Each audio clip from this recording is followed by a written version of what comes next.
Hi friends and welcome to let's crack bank exams. इस video में हम लोग बात करेंगे time management for bank clerk exam. जिन लोगों ने ऑलरेडी प्री क्लियर कर लिया उनके लिए भी ये बहुत हेल्पफुल है, और जिन लोगों को प्री देना है उनको कैसे तैयारी करनी है इसमें पूरा डिटेल में मैं बताऊंगा। मैं लास्ट फ्यू मंथ्स पे भी फोकस करूंगा और एक डिटेल्ड एक्सप्लेनेशन भी दूंगा कि आप कैसे अपनी प्रिपरेशन करिए, बिकॉज फॉर बैंक एग्जाम्स अगर मैं आपको बताऊं कि कैसे एक सिमिली अगर मैं बनाऊं, इट इज ऑलमोस्ट लाइक कि जैसे अगर आपको पेड़ काटना है तो पेड़ काटने में हो सकता है 1 घंटा लगे, बट अपनी एक्स की धार को तेज करने में आपको एटलीस्ट 2 से 3 घंटा लग जाएगा। तो वही है, प्रिपरेशन में जो आपको टाइम लगने वाला है वो आपका मेन यही है कि आप प्लानिंग कैसे करते हैं।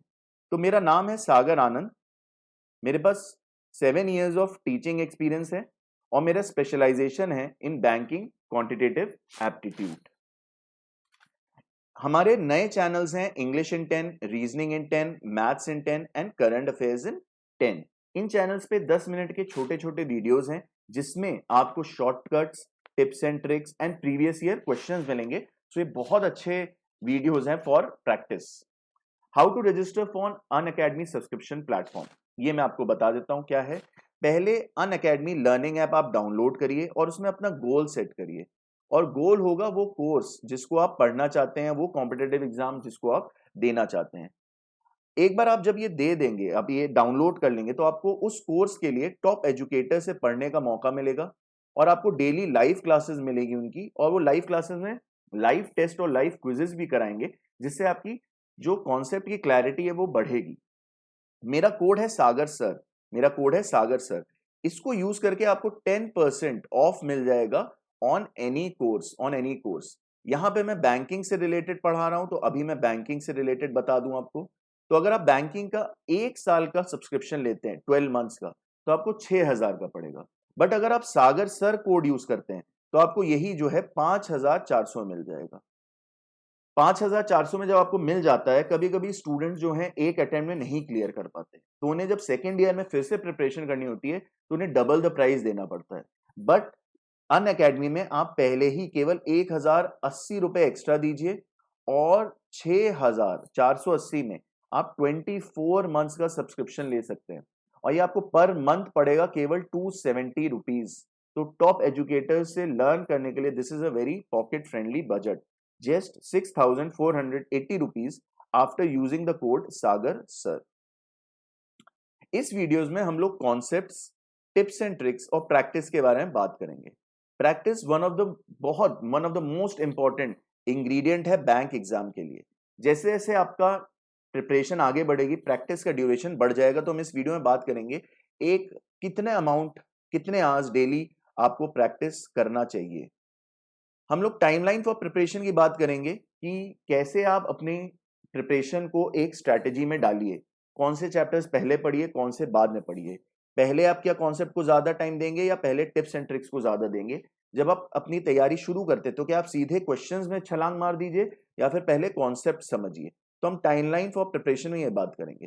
फिर हम आपका डेली टाइम टेबल, एक मैं आपको बताऊंगा एक डेली टाइम टेबल कैसा दिखना चाहिए। एक रफ टाइम टेबल रहेगा आवर्स के बेसिस पे कि इतने आवर्स आपको प्रैक्टिस के लिए देने चाहिए, इतने आपको कॉन्सेप्ट क्लैरिटी के लिए, और इतने आपको रखने चाहिए कि आप टिप्स एंड ट्रिक्स समझिए। क्योंकि टिप्स एंड ट्रिक्स में जैसे finding the square root of a double digit number of a very large number, finding squares of a double digit number, 4 digit number, और फास्ट मल्टीप्लीकेशन ट्रिक्स, ये सब बहुत important है।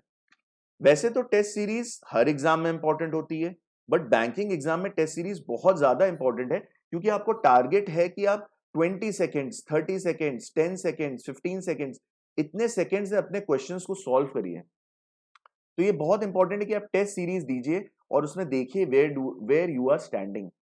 Elimination method ये है कि आपने अगर 35 क्वेश्चंस में से 30 कर लिए, तो लास्ट 5 क्वेश्चंस में क्या आप एलिमिनेशन मेथड, जो आपको लग रहा है 2 आंसर्स गलत हैं और बचे हुए 2 आंसर्स में आप एक गेस क्या कर सकते हैं, कितना अच्छा अप्रोक्सीमेशन कर सकते हैं कि अगर आप 3 एलिमिनेशन मेथड यूज करते हैं 3 क्वेश्चन पे, तो एटलीस्ट 2 पे सही हो जाए।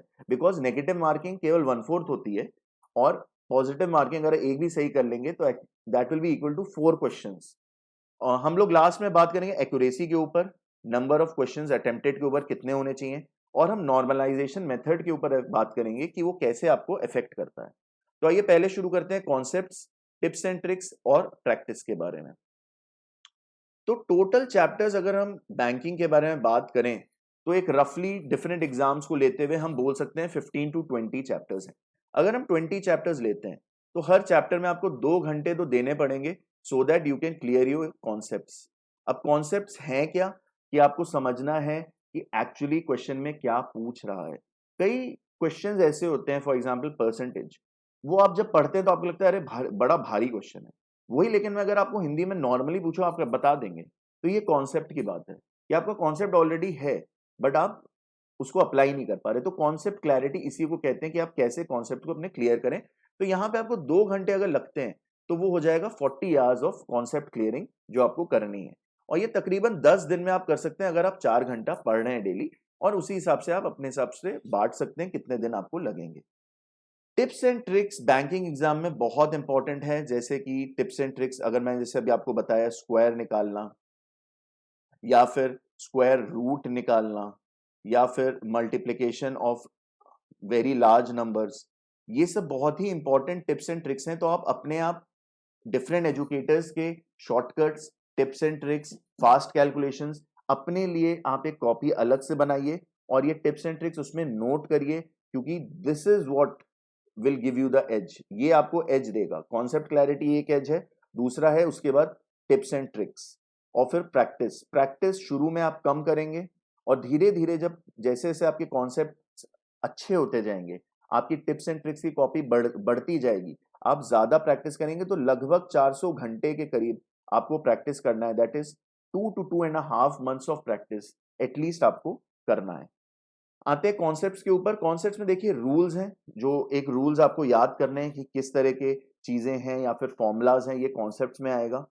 एक्सेप्शंस हैं, कई जगह एक्सेप्शंस आपको याद करने पड़ेंगे कि ऐसा यहां तो लगता है बट यहां नहीं लगता है। जब ये दिया रहता है तो हम इस तरह से यूज करें। फॉर एग्जाम्पल अगर आपको इन सर्कल दिया है तो आपको रेडियस अगर दिया हुआ है, और फिर आपको अगर रेडियस दिया हुआ है, अगर आपको रेडियस दिया हुआ है इन सर्कल का, ये है रेडियस इन सर्कल का, और आपको साइड भी दी हुई है, तो आप एरिया किससे फाइंड करेंगे। ये एक्सेप्शन है कि आपको यहाँ पे एरिया फाइंड करने के लिए ए की जरूरत नहीं पड़नी चाहिए। अगर ए की जरूरत पड़ भी रही है तो आप आर से ए को निकालिए। ये जो इंटर लिंकेज है ये एक्सेप्शंस में आएगा कि आप एक पैटर्न जो सॉल्व करने का फॉलो कर रहे हैं उसमें एक्सेप्शन है। नंबर सीरीज बहुत ही इंपॉर्टेंट चैप्टर है जो शायद प्री में ना आए बट मेंस में हो सकता है आए आपके लिए। तो इसमें कॉन्सेप्ट क्लैरिटी बहुत जरूरी है। फ्लो ऑफ चैप्टर्स आपको अपने लिए बनाना पड़ेगा कि कौन से चैप्टर्स मेरे लिए इंपॉर्टेंट है, कौन से चैप्टर्स मेरे लिए इजी हैं, कौन से मॉडरेट हैं, कौन से डिफिकल्ट हैं। मैं ट्रेंड्स के बारे में इस वीडियो में बताऊंगा, कौन से पिछले 3 साल में चैप्टर्स आए हैं, कितने क्वेश्चंस आए हैं, ये आप खुद भी रिसर्च करके अपने लिए बनाइए। तो जैसे अगर मैं बोलूं कॉन्सेप्ट बेस्ड चैप्टर्स, तो ratio proportion, time and work, number system, mensuration. Ratio proportion, time and work ऐसे हैं कि उनके कॉन्सेप्ट समझने के बाद आप काफी तेज क्वेश्चंस कर सकते हैं। इसी तरह से आप अपने लिए भी कॉन्सेप्ट बेस्ड चैप्टर्स बना सकते हैं कि ये कॉन्सेप्ट बेस्ड चैप्टर्स मेरे लिए टफ है। अब आते हैं टिप्स एंड ट्रिक्स पे। इसमें आता है शॉर्टकट्स। शॉर्टकट्स बहुत ज्यादा इंपॉर्टेंट है। आप अपने कॉपी में शॉर्टकट्स को लिखिए, किस चीज से क्या चीज ढूंढी जा सकती है, कितनी तेज ढूंढी जा सकती है। एनालिटिकल रिजल्ट्स, एनालिटिकल रिजल्ट्स क्या है ऑलरेडी आपको पता है। फॉर एग्जांपल लेट्स से अगर आपको एक ट्राइंगल दिया, यहाँ पे 60 डिग्री लिखा है, यहाँ पे 60 डिग्री लिखा है, दिमाग में आपको और दिमाग में आपको करने की जरूरत नहीं, और पूछा है किस तरह का ट्राइंगल है। ठीक है, अब आप दिमाग में करने की भी आपको जरूरत नहीं है कि 180 माइनस 120, क्योंकि एनालिटिकल रिजल्ट ये कहता है कि अगर ये दो एंगल सेम हैं, ऑलमोस्ट सेम है, 60 डिग्री हैं, तो ये जो है इक्विलेटरल ट्राइंगल ही होगा। तो आप इक्विलेटरल पे डायरेक्टली टिक कर सकते हैं। तो ये एक एग्जाम्पल है। ऐसे एनालिटिकल रिजल्ट्स आपके दिमाग में जो इनसाइट्स हैं वो बने रहे अगर, तो आप काफी चीजों को बिना टाइम लगाए आगे बढ़ जाएंगे। फास्ट कैलकुलेशन ट्रिक्स जैसे मैंने ऑलरेडी बताया, स्क्वायर्स निकालना, स्क्वायर रूट निकालना, 4 नंबर्स का स्क्वायर निकालना, या 4 डिजिट्स के नंबर का स्क्वायर रूट निकालना या स्क्वायर निकालना, ये सब फास्ट कैलकुलेशन ट्रिक्स हैं जो आपको अपने लिए बनानी पड़ेंगी। प्लस मल्टीप्लिकेशन करना बहुत हैंडी आएगा। अगर आप मल्टीप्लिकेशन केवल केवल मल्टीप्लिकेशन का ही टिप्स एंड ट्रिक्स कर लें, 2 डिजिट नंबर, 4 डिजिट नंबर, अगर इतना भी कर लें, तो कुछ क्वेश्चंस जैसे कि simple interest, compound interest, percentage, इसमें आप काफी तेजी से क्वेश्चंस कर पाएंगे। एंड ये आपको काफी हेल्प करेगा। प्लस टिप बेस्ड क्वेश्चंस जो चैप्टर्स हैं इंपॉर्टेंट, एक तो सिंप्लीफिकेशन है ही, इसमें आप जितने एजुकेटर्स का देख सकते हैं, जितने वैरायटी देख सकते हैं, आप देखकर अपने लिए एक सूटेबल मेथड डिवाइस करिए, एक सूटेबल मेथड बनाइए। और इसके साथ आता है अप्रोक्सीमेशन। अप्रोक्सीमेशन भी बहुत इंपॉर्टेंट चैप्टर इसलिए क्योंकि आप ये 5 से 10 सेकंड में क्वेश्चंस कर सकते हैं अगर आपका टिप्स एंड ट्रिक्स एकदम सही है। सिंपल इंटरेस्ट, कंपाउंड इंटरेस्ट मैं बता चुका हूं, अगर आप फास्ट मल्टीप्लिकेशन करेंगे this will be very easy. Formula sheet आपको बनानी है हर एक चैप्टर की, जितने भी फॉर्मूलाज आ रहे हैं आप लाइन से लिखते जाइए और फॉर्मूला शीट को याद करिए, रात में सोने से पहले उसे रिवाइज करिए, क्योंकि आपके अगर कॉन्शियस माइंड में ये फॉर्मूलाज रहेंगे तो फटाफट ऑन द टिप्स होंगे आपके, आप फटाफट उसे यूज कर पाएंगे। अगर ये अंदर चले जाएंगे, आपके बहुत सबकॉन्शियस माइंड में होंगे, आपके टिप्स पे नहीं होंगे, तो आपको सोचने का टाइम लगाना पड़ेगा और वो जो 5 सेकंड है वो बहुत इंपॉर्टेंट है। अब आते हैं प्रैक्टिस पे। तो 20 मिनट्स में आपको 35 क्वेश्चंस करने हैं और मेंस में जब आप जाएंगे तो थोड़ा सा डिफरेंट हो जाएगा। तो यहाँ पे पर मिनट पर सेकंड आपको कितना करना है या पर क्वेश्चन आपको कितने सेकंड्स लगाने, एक रफ आइडिया अगर आप लें तो 30 सेकंड्स के करीब अगर आप लगाएंगे तो ये तो मैक्सिमम टाइम है that you can spend if you want to do all questions 30 to 34 seconds अगर आपको ऑल क्वेश्चंस करने हैं। तो मतलब अगर आपको ऑल क्वेश्चंस करने हैं तो इतना टाइम आप लगा सकते हैं हर क्वेश्चन पे, बट हर क्वेश्चन में इतना टाइम आप लगाएंगे अगर, तो फिर कुछ क्वेश्चन ऐसे होंगे जो 1 मिनट के ऊपर चले जाएंगे। आइए लेवल ऑफ डिफिकल्टी के हिसाब से समझते हैं। कई क्वेश्चंस इजी होंगे, 35 क्वेश्चंस में से ऑलमोस्ट 20 क्वेश्चंस ऐसे होंगे जो इजी के कैटेगरी में आएंगे। वो आपको केवल 10 सेकंड नहीं, यहां पर आपको केवल 5 सेकंड से 10 सेकंड के बीच में आपको टारगेट रखना है कि मैं कर लूं simple interest, compound interest, percentage या फिर सिंप्लीफिकेशन, अप्रोक्सीमेशन, ये मैं 5 से 10 सेकंड में कर लूं। मॉडरेट जो होंगे आपको 20 सेकंड से ज्यादा नहीं लगाना है, 20 सेकंड से ज्यादा नहीं लगाना है। मैं ये नहीं कह रहा डिफिकल्ट क्वेश्चन आएंगे, बट आपके लिए कुछ ना कुछ जरूर डिफिकल्ट होगा। तो जो आपको डिफिकल्ट लगता है आप उसके लिए अलग से टाइम निकाल के रखिए।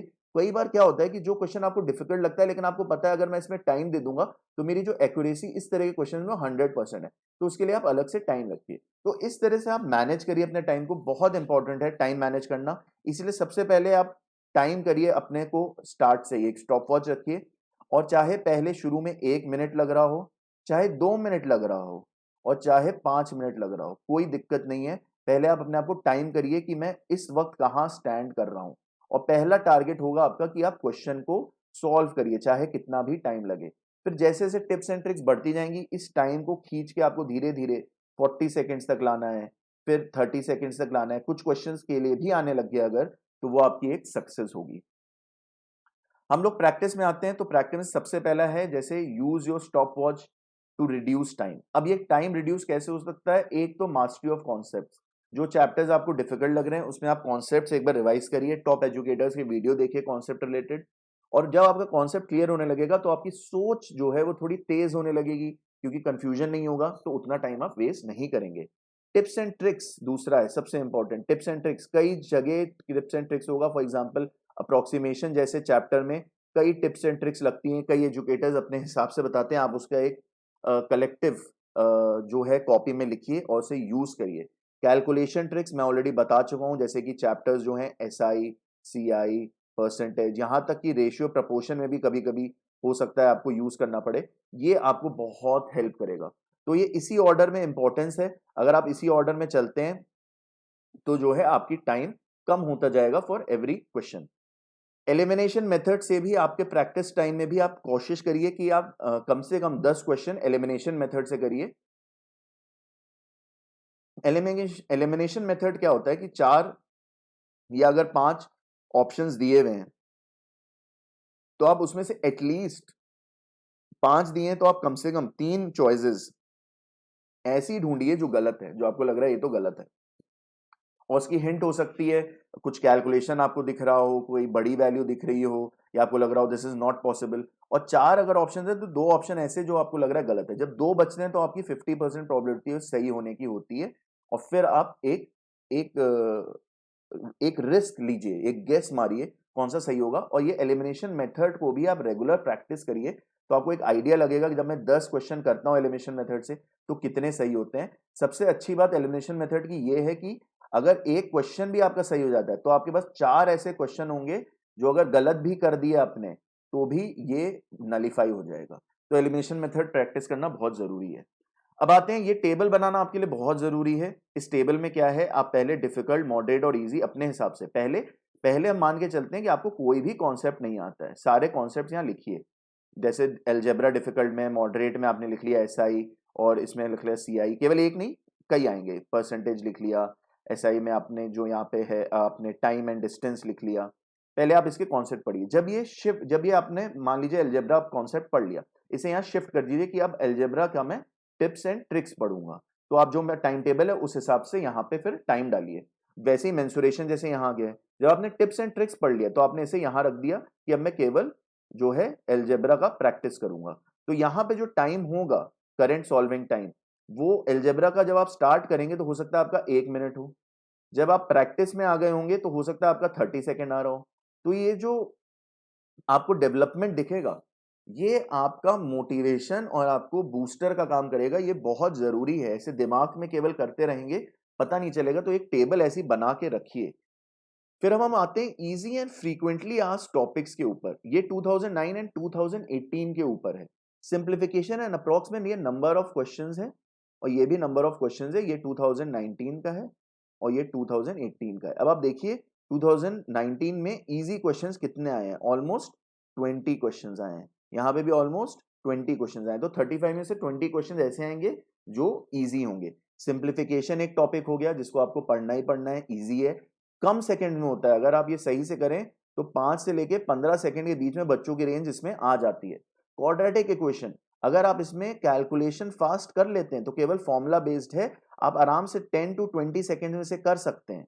Data interpretation, one of the highest asked questions in banking sector, but very easy. अगर आप इसके कॉन्सेप्ट्स को समझ लेते हैं तो दिस इज वेरी इजी, और ये आप आराम से 1 मिनट में तो कर ही लेंगे। 1 मिनट में तो मैं ज्यादा बोल रहा हूं, अब 1 मिनट इसके लिए रखिए, लेकिन इसमें 100% एक्यूरेसी आने के चांसेस होते हैं।